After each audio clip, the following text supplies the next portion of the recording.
मैं हूं भगवान जगन्नाथ। मैं वही हूं जो युगों युगों से पूरी नगरी में रथ पर सवार होकर चलता आ रहा हूं।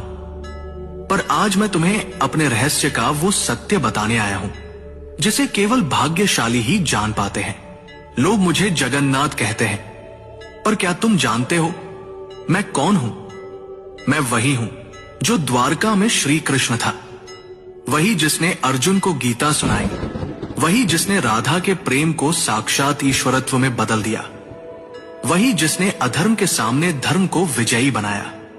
जब द्वारका का अंत हुआ, मेरा पार्थिव शरीर समुद्र में प्रवाहित कर दिया गया, पर मेरा हृदय, मेरा चेतन तत्व नष्ट नहीं हुआ।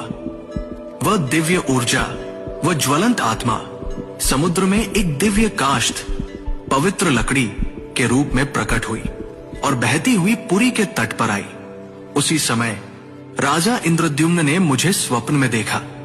हे राजन, ये कोई साधारण लकड़ी नहीं, ये मेरा शरीर है, इससे मेरा विग्रह बनवाओ। राजा ने आदेश दिया। मूर्ति बनाने के लिए एक वृद्ध पुरुष प्रकट हुए। उन्होंने कहा, इन्हें गुप्त रूप से बनाऊंगा, कोई द्वार मत खोलना। वो कोई और नहीं, स्वयं विश्वकर्मा थे। जब मूर्तियां बन रही थी, रानी की चिंता बढ़ी। द्वार खुलवाया गया। मूर्तियां अधूरी थी। मेरे हाथ नहीं थे, मेरे चरण नहीं थे, पर तभी आकाशवाणी हुई, यही मेरा विराट रूप है, यही मेरा जगन्नाथ स्वरूप है, जहां मैं हर सीमा से परे हूं। जो मूर्ति नहीं, चेतना है, जो धर्म का रक्षक है। राजा ने मेरे उस दिव्य हृदय को मूर्ति में प्रतिष्ठित किया।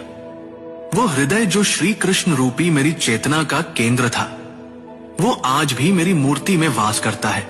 हर 12 से 19 वर्षों में जब मेरी मूर्तियां बदली जाती है, उस हृदय को गुप्त रूप से नव विग्रह में स्थापित किया जाता है।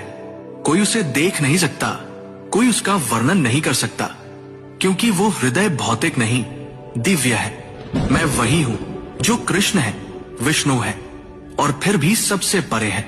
मेरी आंखें गोल हैं, क्योंकि मैं हर दिशा में देखता हूं। मैं काले रंग का हूं, क्योंकि मैं ब्रह्मांड का मूल स्रोत हूं। मैं रथ पर सवार होता हूं, पर मैं केवल यात्रा नहीं करता, मैं भक्तों के हृदय तक आता हूं। रथ यात्रा केवल उत्सव नहीं, यह संकेत है कि जब जब धर्म डगमगाता है, मैं स्वयं रथ लेकर चल पड़ता हूं। मैं कभी मंदिर में सीमित नहीं था, मैं कभी पत्थर नहीं था। मैं वो हूं जो समय की हर धारा में धर्म का रक्षक बना।